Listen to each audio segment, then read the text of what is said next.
Bonjour à toutes et à tous et bienvenue dans ce 27e podcast dédié à l'évolution de vos FCPE au sein des PEG, PERCO et PERCOL des groupes EDF et Engie.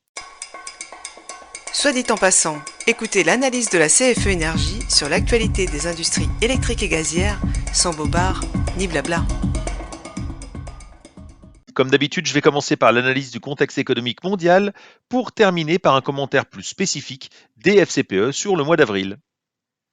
Les nuages continuent de s'amonceler sur les économies mondiales. À la guerre en Ukraine et à l'inflation galopante vient s'ajouter les restrictions drastiques chinoises liées à la recrudescence de l'épidémie de Covid-19 sur leur territoire. La politique zéro Covid du pays impose des confinements massifs qui stoppent la croissance économique et grippent les exportations du pays, ce qui met à mal les productions des pays occidentaux.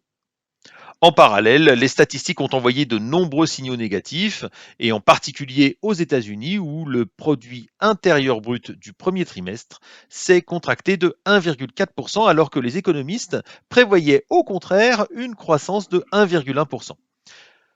Mais plus rien ne fait dévier la Banque centrale américaine d'une hausse de taux musclée qui s'est matérialisée mercredi 4 mai par un relèvement de 0,5 points de base de ses taux directeurs.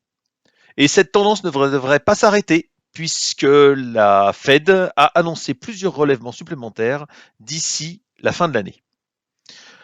De quoi calmer l'inflation, mais malheureusement aussi la croissance, avec un renchérissement des coûts des emprunts pour les entreprises, et en particulier pour les technos, qui sont très friandes d'emprunts pour financer leur croissance.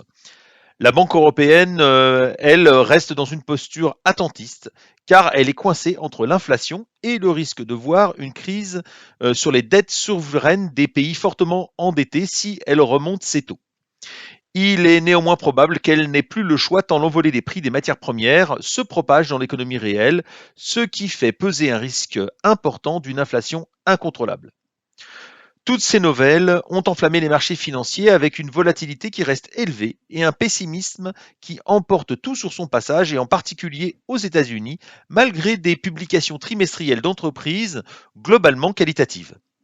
Ainsi, le Nasdaq perd près de 13% en un mois, avec un horizon qui s'obscurcit pour les valeurs techno comme je l'ai évoqué un peu plus haut. Le Dow Jones perd de son côté presque 5% et le MSCI World plus de 8% sur le mois écoulé. Sur les marchés européens, la chute est moins rude, mais elle existe quand même, puisque le CAC 40 baisse de presque 2% et l'Eurostoxx 600 de 1,2%. Pour terminer, le dollar continue de s'apprécier avec la remontée des taux américains, puisqu'il gagne 4,8% en un mois pour se rapprocher de ses plus hauts des 20 dernières années. Venons-en maintenant à nos FCPE qui reflètent parfaitement la tendance actuelle, puisque seule la performance du FCPE Action EDF et en parallèle ORS multiple est faiblement positive, mais ne fait que reprendre une infime partie des pertes engendrées le mois dernier par le choix inique de l'État de faire subir à EDF le poids de l'aide financière d'État à ses propres concurrents. Tous les autres FCPE sont en baisse, y compris les fonds obligataires qui enregistrent la hausse des taux à leur détriment. Ainsi, sur le PEG, j'épargne 1 obligataire perd 1,1% et sur le PERCO Engie, Alliance Patrimoine Diversifié perd 1,2%. Les fonds actions ne sont pas en reste puisque ceux qui en comportent beaucoup baissent sensiblement.